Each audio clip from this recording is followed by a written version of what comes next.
Hello, guys. Welcome you to the Azilite YouTube channel. Myself Sushant Kanwar and I am the faculty of English. So, guys, आज हम अपनी subject verb agreement की last exercise को discuss करेंगे and I hope आपको पिछले सारे cases जो हैं वो क्लियर हो गए होंगे. ठीक है, तो आज की हम जो अपनी एक्सरसाइज करेंगे इसमें कुछ बहुत अच्छे क्वेश्चंस लिए गए हैं. तो चलिए शुरू करते हैं बिना किसी देरी के अपने फर्स्ट क्वेश्चन से. सो गाइस, फर्स्ट क्वेश्चन है आपके पास. देखिए, फर्स्ट क्वेश्चन में दे रखा है the request of the workers union that their wages should be increased was supported by vast majority. तो इस सेंटेंस में क्या है कि जो रिक्वेस्ट है, ठीक है, इसमें एक रिक्वेस्ट की गई है किसके लिए कि वर्कर्स यूनियंस की जो वेजेस हैं वो बढ़ा देनी चाहिए. और ये जो रिक्वेस्ट है ये सपोर्ट की है बहुत ज़्यादा वास्ट मेजोरिटी के लोगों ने, यानी कि वास्ट मेजोरिटी यानी कि बहुत सारे लोगों ने इसको बेसिकली क्या किया है, आपके पास सपोर्ट किया है गाइस. ठीक है, तो अगर यहाँ पर देखा जाए तो ये जो वर्ब आपको दिख रही है जो कि वॉज वर्ब यहाँ पे जो लगी है, ये वर्ब जो है ये बेसिकली क्या है, ये वर्ब जो है आपके पास ये एक रिक्वेस्ट के अकॉर्डिंग यहाँ पर लगी हुई है गाइस. ठीक है, रिक्वेस्ट के अकॉर्डिंग ये वर्ब जो है ये आपके पास लगी है. तो इसका मतलब क्या हुआ कि अगर ये वर्ब आपके पास रिक्वेस्ट के अकॉर्डिंग लगी है तो यानी कि ये जो रिक्वेस्ट आपको दिख रहा है, ठीक है, तो इसका मतलब इसकी वर्ब क्या है, वॉज. अब आप मुझे बताइए कि रिक्वेस्ट अपने आप में एक सिंगुलर सब्जेक्ट है तो ये वर्ब भी अपने साथ क्या लेगा, वॉज, हमेशा सिंगुलर. तो इसका मतलब क्या होगा कि इस सेंटेंस, ये जो आपका सेंटेंस है ये कंप्लीटली क्या है, करेक्ट है गाइस. ठीक है, इस सेंटेंस में कोई भी गलती नहीं होगी. क्लियर है गाइस. चलिए चलते हैं सेकंड सेंटेंस के ऊपर. Each of the students whom I have chosen to take part in the cultural programs to be performed in the city hall are up to the mark.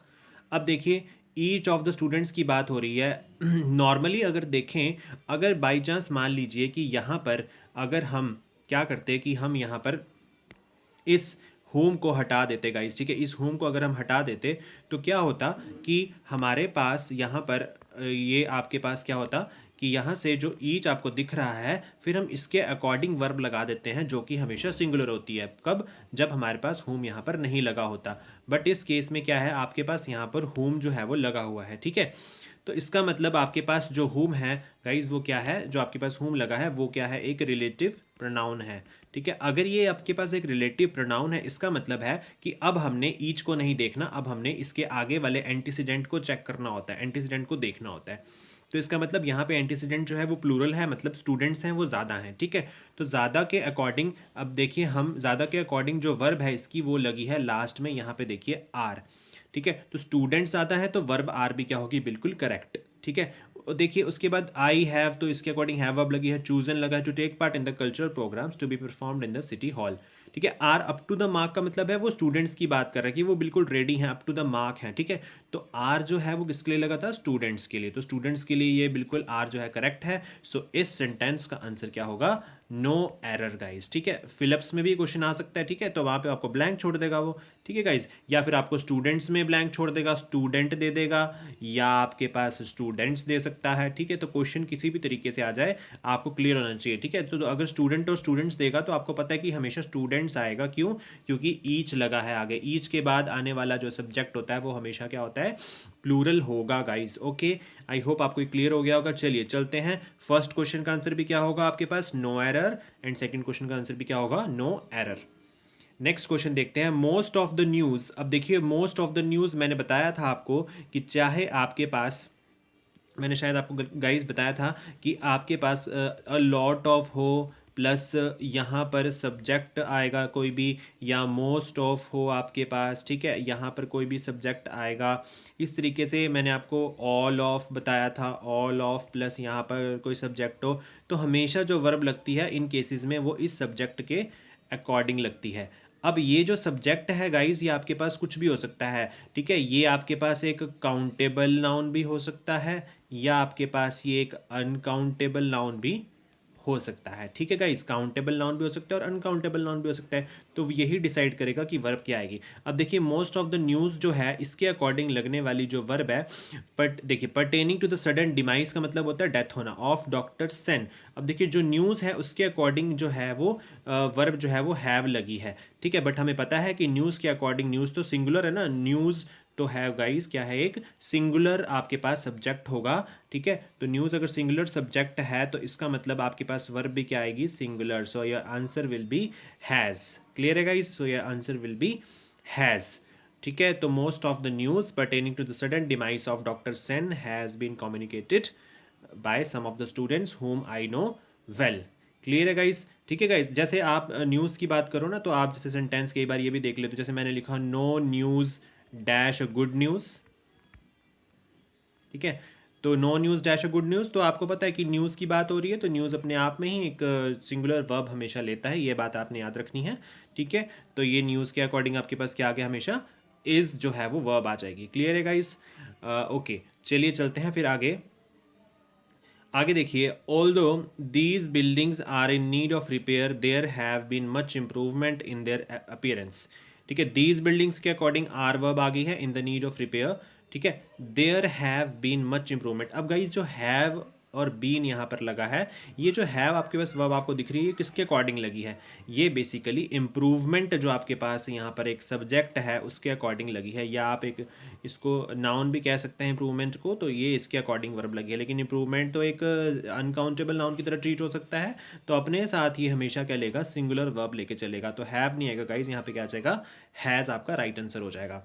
तो I hope आपको इतना समझ आ रहा है guys, ठीक है। अभी हम सिर्फ जो हैं अपने जो क्वेश्चंस कर रहे हैं वो सिर्फ सब्जेक्ट और वर्ब से रिलेटेड कर रहे हैं, इसके अलावा और कोई क्वेश्चन हम नहीं करेंगे अटैम्प्ट यहाँ पे। चलिए आगे चलते हैं। The publisher says that there, देखिए यहाँ पे मिसिंग है, यहाँ पर एक ब्लैंक आप खुद बना लीजिए, यहाँ पर मैंने एक ब्लैंक बना दिया आपके लिए, ठीक है। That there dash many important details to attend this book gets printed, तो देखिए यहाँ पर भी क्या है, देयर लगा है और मैनी इंपॉर्टेंट डिटेल्स की बात हो रही है, तो बहुत ज़्यादा डिटेल्स हैं, बहुत ज़्यादा अमाउंट में, तो मतलब कि यहाँ पर ये प्लूरल सब्जेक्ट की तरह एक्ट करेगा, तो प्लूरल के लिए वर्ब भी गाइस क्या आनी चाहिए, आर वर्ब आनी चाहिए। So there are many important details to attend this book gets printed. तो गाइज़ अभी आप ये मत सोचना कि ये आपके पास जो बाकी वर्ड्स हैं, जैसे कि यहाँ पे पब्लिशर है या फिर दैट है, यहाँ पे टू लिखा है, यहाँ पे दिस, तो इस तरीके की चीज़ें हम बाद में करेंगे जब हम सारे चैप्टर्स अपने धीरे धीरे कवर करते जाएंगे। अभी हम सिर्फ सब्जेक्ट और वर्ब से रिलेटेड ही क्वेश्चंस को डिस्कस करेंगे। क्लियर है गाइस? ठीक है जी। आगे देखिए, lots of players were there. अब देखिए लॉट्स ऑफ, मैंने बताया था यहाँ पर अ लॉट ऑफ हो चाहे लॉट्स ऑफ हो, ठीक है। ये देखिए यहाँ पे दिख रहा है आपको lot of, a lots of, तो यहाँ पर मैंने बताया कि इस सब्जेक्ट, देखो यहाँ पे लिखा है सब्जेक्ट सब्जेक्ट सब्जेक्ट, मतलब इस सब्जेक्ट के अकॉर्डिंग वर्ब लगेगी। तो यहाँ पर भी लॉर्ड्स ऑफ के बाद जो ये सब्जेक्ट है ये डिसाइड करेगा कि यहाँ पे वर्ब क्या लगेगी। तो वर्ब क्या लगी है यहाँ पर, वर्ब, प्लेयर्स के अकॉर्डिंग वर्ब बिल्कुल करेक्ट है, तो इस सेंटेंस में कोई गलती नहीं है गाइज, नो एरर, ठीक है। अगर मान लीजिए आपको फिलिप्स में दे देता, वर्ब को यहाँ से हटाकर वो यहाँ पर इसको ब्लैंक छोड़ देता, आपको ऑप्शन देता वॉज या वर, तो गाइज आप तब भी इस क्वेश्चन को आराम से कर देते, ठीक है। तो एरर्स करने से आपको बहुत ज़्यादा हेल्प मिलती है, इसलिए आप कोई भी क्वेश्चन आराम से कर सकते हो। तो प्लेयर्स के अकॉर्डिंग यहाँ पर क्या आ गया गाइज, वॉज आ गया। ओके चलो चलते हैं, चलिए नेक्स्ट सेंटेंस पे। अब देखिए, एवरीबडी, नाउ गाइस देखिए, everybody among your friends likes playing. Now अब देखिए, एवरीबडी सेंटेंस में स्टार्टिंग में दे रखा है और अमंग योर फ्रेंड्स, ठीक है, अमंग तो प्रेपोजिशन हो गई, तो यहाँ पर एवरीबडी के अकॉर्डिंग वर्ब क्या लगी है, लाइक्स। तो गाइस बिल्कुल सही है, कोई गलती नहीं होगी। मैंने बताया था कि चाहे आपके पास एनीबडी हो, एवरीबडी हो, ठीक है, एवरीबडी हो, ठीक है, एवरीवन हो, एनीथिंग हो, ये इनके अकॉर्डिंग वर्ब हमेशा क्या लगती है गाइज, सिंगुलर वर्ब चलती है हमेशा, आपने याद रखना है singular verb. So everybody amongst your friends likes playing, so this sentence is absolutely correct, so there is no error in this sentence. Next देखिए, व्हाट शी सेज, ठीक है, वह क्या कहती है, and what she does incomprehensible, और वैसा अद्भुत क्या करती है, ऑर्डिनरी माइंड लाइक योर्स, ठीक है। तो अब यहाँ पे देखिए, what she says and what she does incomprehensible, ordinary mind like yours. So guys I think इसमें थोड़ा सा गलत हो गया है, ठीक है, आप इसको करेक्ट कर लीजिए।